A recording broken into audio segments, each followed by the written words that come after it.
اللہم بلغنا رمضان اللہم بلغنا رمضان۔ الحمدللہ وکفا والصلاة والسلام علی سید الرسل وخاتم الانبیاء۔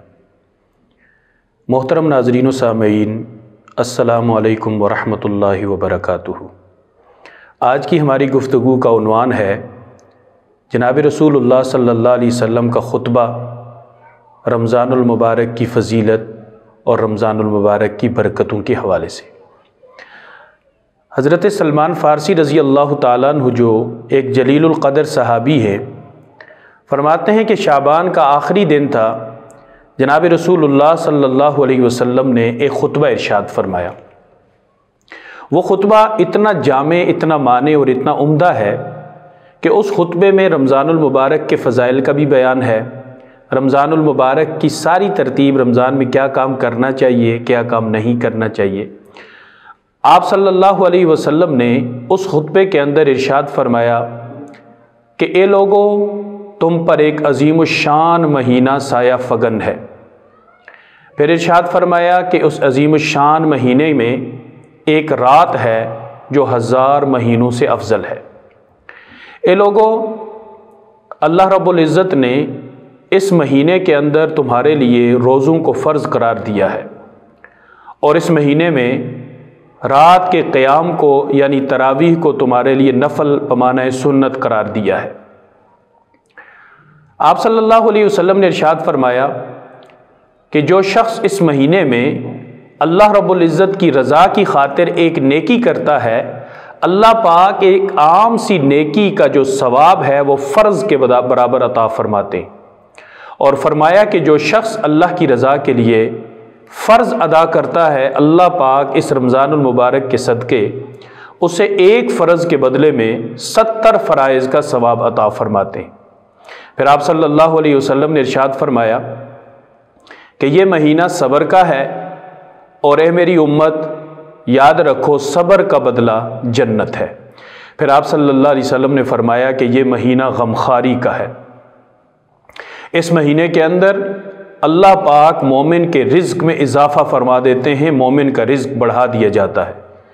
آپ صلی اللہ علیہ وسلم نے ارشاد فرمایا جو شخص کسی روزے دار مسلمان کو افطاری کرائے گا، اللہ رب العزت اس کے سارے گناہوں کو معاف فرما دیں گے، اور جو شخص افطاری کرائے گا، افطاری کرانے والے کو بھی اتنا ہی ثواب عطا فرمایا جائے گا جتنا ثواب روزہ رکھنے والے کو ملتا ہے۔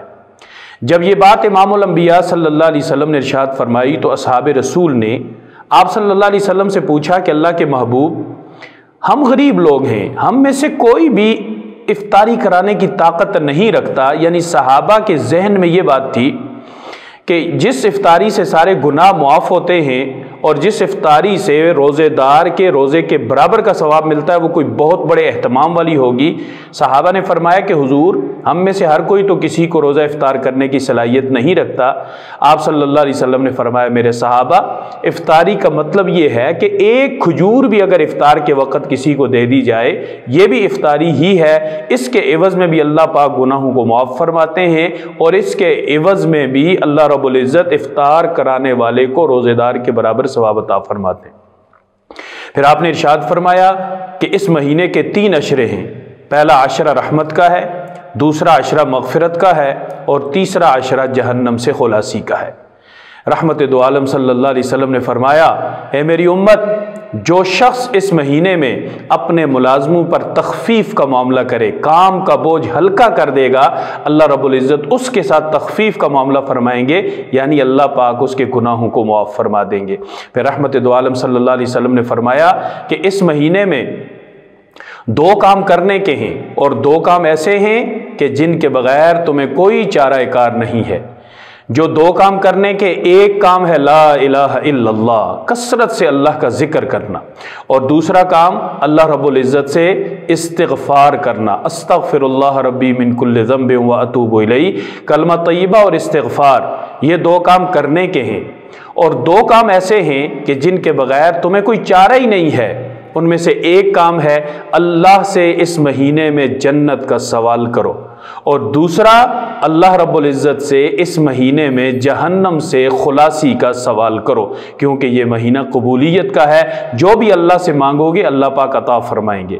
اور آخری بات جو رحمت دو عالم صلی اللہ علیہ وسلم نے فرمائی کہ جو شخص اس مہینے میں کسی روزے دار کو پانی پلائے گا، اللہ رب العزت قیامت کے دن اسے میرے حوض یعنی حوض کوثر سے پانی پلائیں گے، اور وہ پانی ایسا ہوگا کہ جنت میں داخل ہونے تک اس پانی پینے والے کو کسی بھی قسم کی پیاس نہیں لگے گی۔